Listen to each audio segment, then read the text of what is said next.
حضور نبی اکرم صلی اللہ علیہ وآلہ وسلم کی اہل بیت اطہار بھی عظمت و شان والے ہیں، اور آپ صلی اللہ علیہ وسلم کے اصحاب بھی عظمت و شان والے ہیں۔ نبی اکرم صلی اللہ علیہ وآلہ وسلم کے تمام صحابہ میں بالاتفاق اجماع امہ سب سے زیادہ شان اللہ نے حضرت سیدنا ابو بکر صدیق رضی اللہ تعالی عنہ کو عطا فرمائی۔ حضرت سیدنا ابو بکر صدیق رضی اللہ تعالی عنہ جس طرح ایمان لانے میں تمام صحابہ سے اول ہیں، اسی طرح بارگاہ مصطفیٰ کریم میں مقام و مرتبے کے اعتبار سے بھی صحابہ سے اول ہیں۔ حضرت ابو بکر صدیق رضی اللہ تعالی عنہ کی ساری زندگی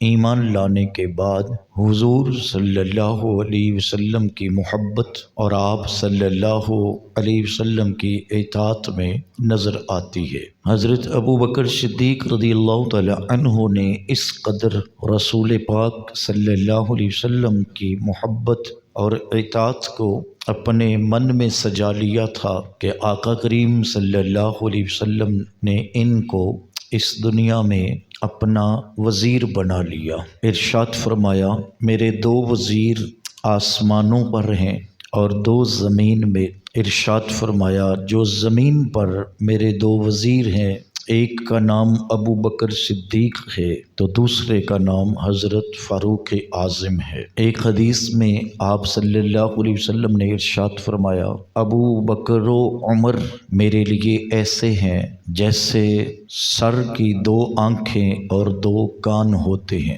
حضور نبی اکرم صلی اللہ علیہ وآلہ وسلم سے آپ نے محبت کی تو اللہ کے پیارے محبوب صلی اللہ علیہ وسلم نے بھی حضرت ابو بکر صدیق سے بے حد محبت فرمائی۔ آپ صلی اللہ علیہ وآلہ وسلم جب کہیں تشریف لے جاتے تو اپنے بعد نماز پڑھانے کا حکم بھی حضرت ابو بکر صدیق کو ہی ارشاد فرماتے۔ ایک خاتون حضور نبی کریم صلی اللہ علیہ وسلم کی بارگاہ میں حاضر ہوئی، اس نے کچھ باتیں آپ صلی اللہ علیہ وسلم سے پوچھیں اور پھر جانے لگی تو عرض کی، یا رسول اللہ صلی اللہ علیہ وسلم، اگر میں دوبارہ کچھ باتیں پوچھنے آؤں اور آپ مجھے نہ ملیں تو پھر میں کس سے پوچھوں؟